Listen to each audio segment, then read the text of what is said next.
I'm Marvin Minsky, and I teach at MIT in subjects of theories about how to make machines that are intelligent, whatever that means. And I come from a combination of mathematics and physics and electrical engineering and psychology and biology, and I try to get my students to combine all those kinds of ideas to invent new things.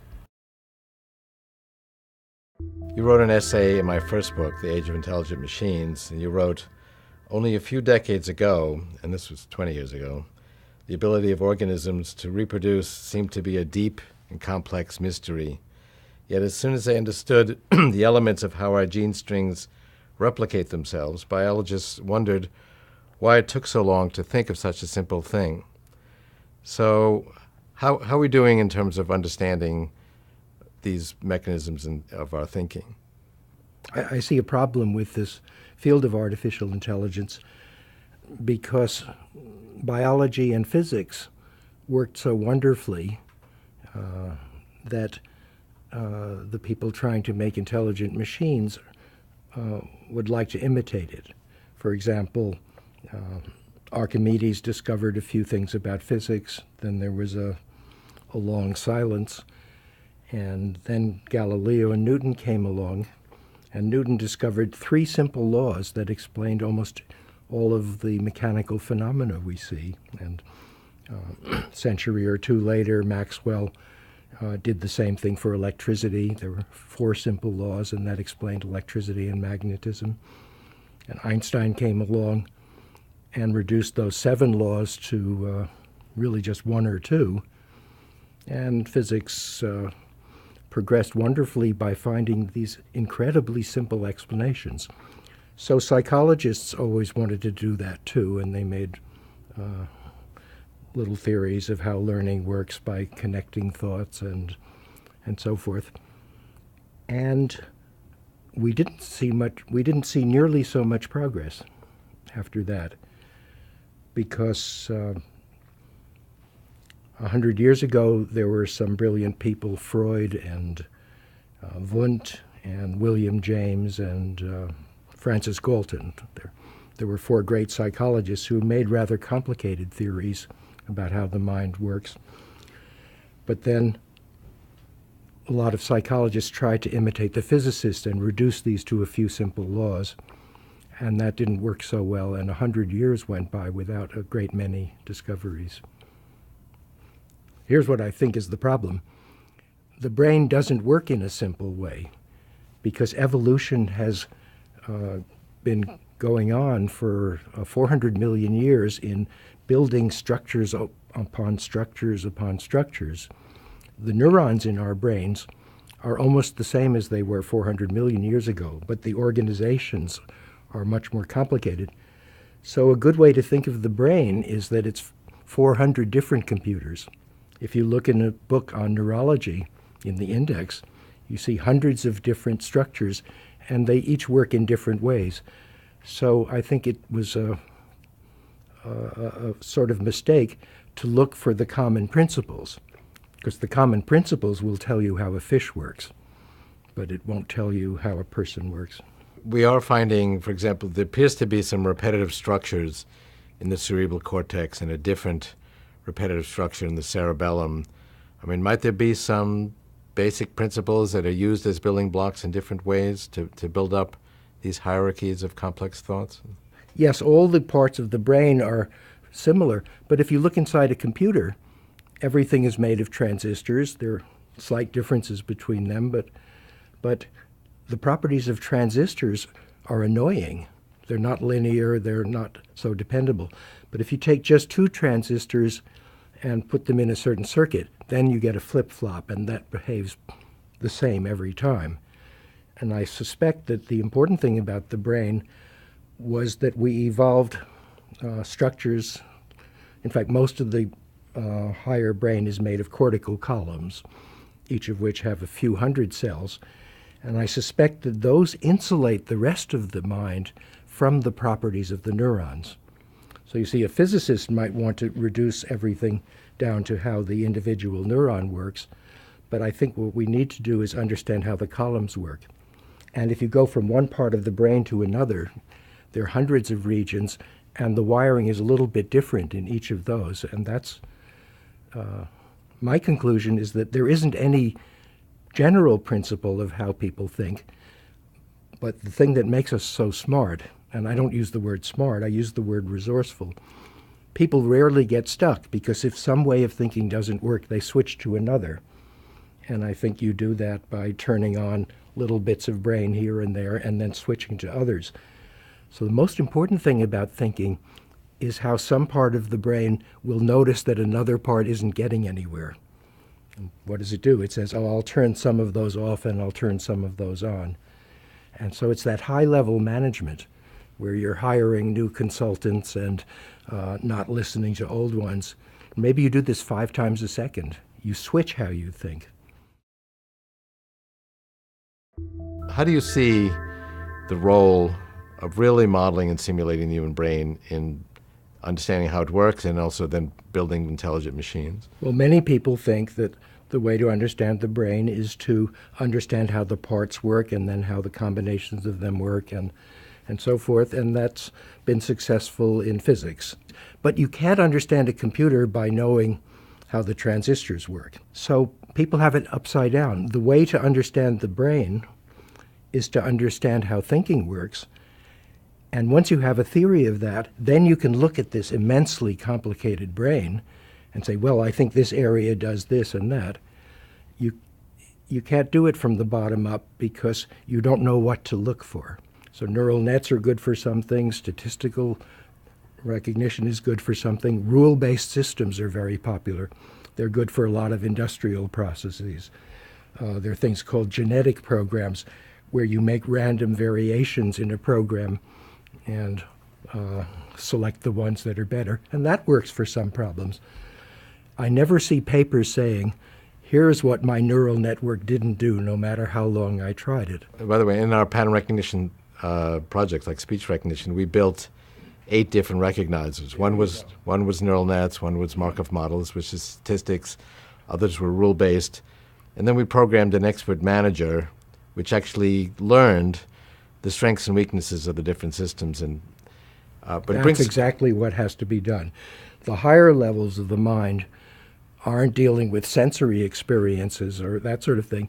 They're dealing with patterns of thought that you've used and editing them and learning which ones to use in what conditions. You said that one notices that this method isn't working and you're stuck, and so you change and use a different approach.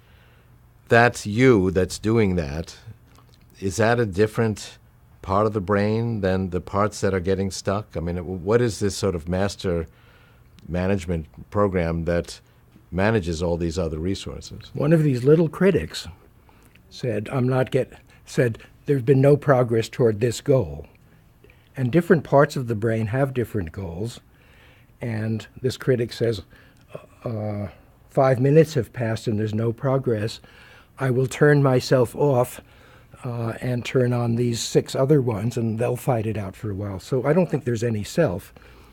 And I like Sigmund Freud's old theory, which is that the brain starts out with a lot of little instinctive things. Every higher animal has various behaviors. It does things to move. It does things to avoid unpleasant sensations and so forth. But as we develop as humans and maybe some primates, we also develop what Freud calls ideals and aspirations and ethics and constraints. So that, for example, if a little girl wants her baby brother's toy, the best thing is to grab it. And then she learns from her parents that you're not supposed to do that. And Freud's image of development is that there are these low-level instincts that are not very different from other animals. There are these high-level values and constraints and phobias and so forth up here, which are developed in social situations. And then most of the mind is resolving conflicts. So there's no person in here, What there are these bunch of ideals and processes and high-level goals, and there are all these low-level processes.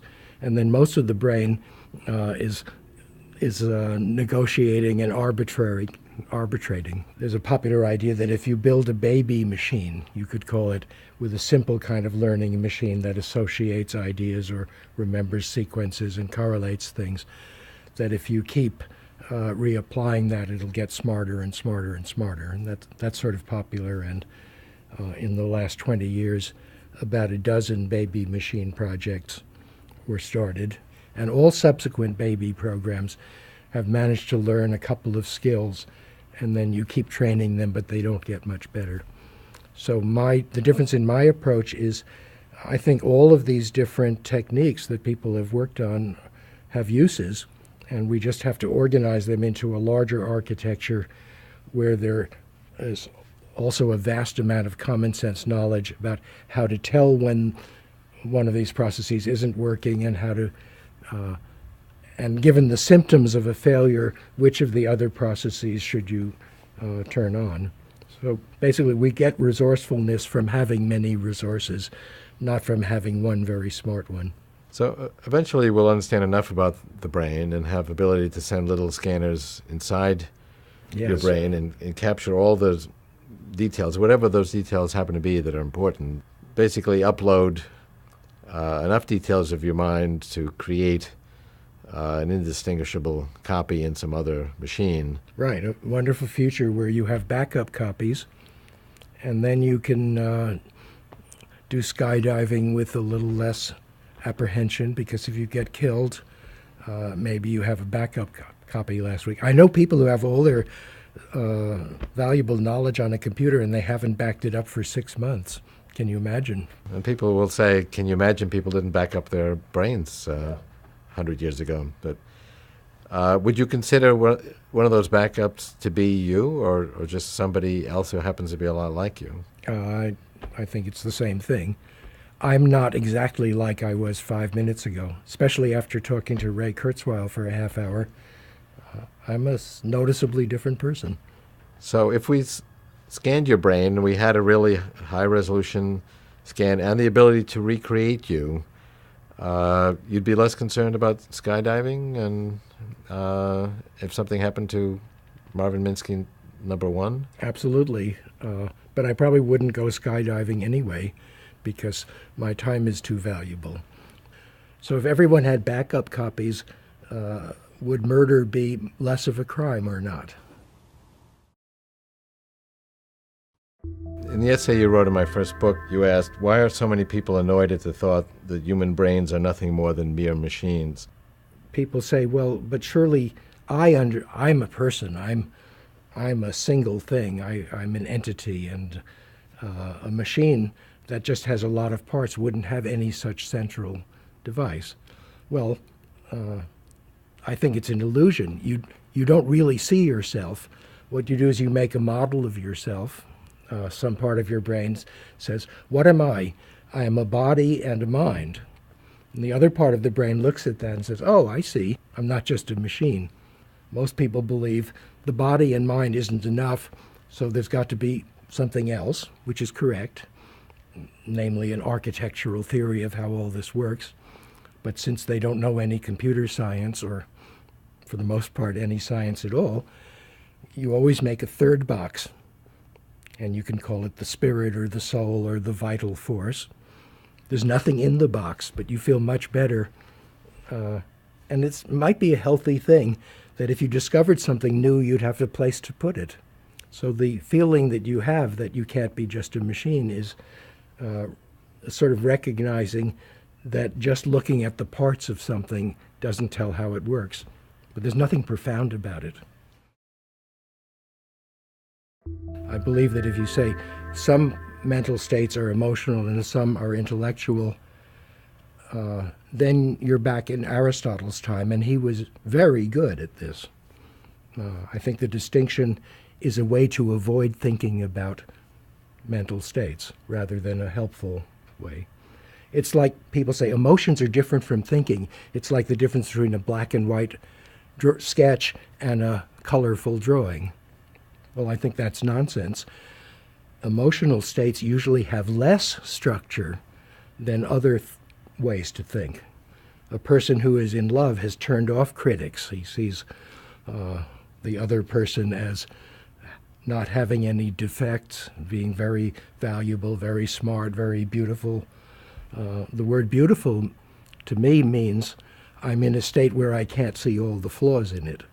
And so to me, emotions are less than thinking, not more. And the distinction is really bad. A few years ago, you said that if we had the right methods, we could create human-level AI with a Pentium chip. And there has been discussion about, is there some level of processing power that's a necessary but not sufficient condition to achieve AI? What's your view? There was a study which suggested that a chess master can recognize about 20,000 patterns. That was de Groot's thesis. He was a student of Herbert Simon. And if we wrote a chess program that worked in terms of these strategies, then a very much smaller, the computer in here, in this camera, might be world chess champion. But what's happened is that people have worked on chess for 50 years without putting any strategic thinking into the programs. And so it's very low level. And there has been some progress in that, actually. I mean, recently, chess programs running on PCs with 1% of the amount of computation of Deep Blue have actually performed better and now routinely defeat the world chess champion because of better pattern recognition. But that's very interesting. Nobody really is in a position to guess how big a computer you need, or bigger, faster computer you need to do the highest levels of human thought. And I suspect it's rather small, and that each bit of what a computer does probably needs thousands of neurons. And so most of the brain is, because neurons are rather unreliable and noisy and flaky, we need a lot of them, but they're not computing very much. Now, I have another angle on this, which is maybe not that useful in building a brain, but in terms of the complexity of the design of the brain, it's in the genome, including the epigenetic information. And the genome is replete with redundancies, and I've shown that a lossless compression applied to the genome would produce about 30 to 50 million bytes. So that's not simple, but that's a level of complexity we can manage. Yes, that's probably less than the number of bits to make a 747. Overall, how optimistic are you about the prospects for AI, particularly at the human level, as we go forward? It's a very important question because I think we're going to need AIs before long. And the reason is one that you've considered, but most people haven't, which is that human longevity is going to grow very rapidly.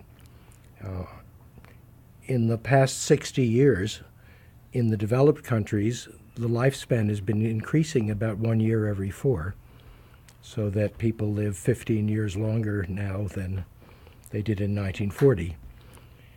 And I expect that this will keep going on or accelerate because nobody knows the causes for aging, but it's one reason to be optimistic is that we live twice as long as the chimpanzees. They live about 40 years, we live about 80 years, and it's been only 4 or 5 million years. Not many genes have changed. So it could be that you can double the lifespan by just changing a few genes or whatever, and I expect that we'll discover what those are pretty soon. And so we're going to face an interesting situation where people live for, say, 200 years, and of course they'll only have one child per person because the planet can't stand too many people. So there'll be a 160-year-old child for each 160-year-old semi-retiree, assuming people have to retire at all. Basically, there'll be no one to do the work. So we're going to need very smart machines to make the beds and nail the solar panels to the tops of the telephone poles and all the things that have to be done. So I hope we'll start working on trying to make resourceful, versatile machines much sooner, but once people start working on them, I can't imagine any particular obstacle for why they shouldn't get smarter and smarter. Of course, we have to worry that the first few hundred versions will be dangerous or treacherous or filled with mysterious bugs, and you have to be careful not to put them in charge of anything for a while, but that's true of any machine. And when cars came in, you had to teach people not to scare the horses with them. And there's nothing to stop them from reaching human levels and surpassing human levels, is there? I shouldn't think so. There was nothing to stop the chimpanzees from reaching human levels, and there'll be nothing to stop our machines from reaching human levels and further unless we stop them. And in fact, we better be very careful in the transitional stages because it's not clear whose interest they have at heart. What will the impact be of machines that are more capable than humans? Well, when no one has to work, then they'll have to find something else to do. And I'm not too worried about that because I understand that you can put 50,000 people in a football stadium for several hours watching people kick balls back and forth. And so I don't think people will have any trouble with the need to not do anything. But there will be a few uncomfortable people who actually want to accomplish something, and my heart goes out to them. Well, my view is we're going to merge with the machines. We're going to put them in our bodies and brains. We're going to become part non-biological, and ultimately that non-biological part will dominate, and so we will become machines. Yes, the transition may happen in various ways. There's been discussion about the downsides, biotechnology gone awry, killer biological viruses, gray goo. With AI, the concern is unfriendly AI. If there's something more intelligent than you and has it out for you, that's not good news. How do we deal with that? No one knows. How did the chimpanzees deal with it? Their population is down to the point where they're kept in museums and zoos, and there aren't enough wild ones. And there are various reasons why that's very bad.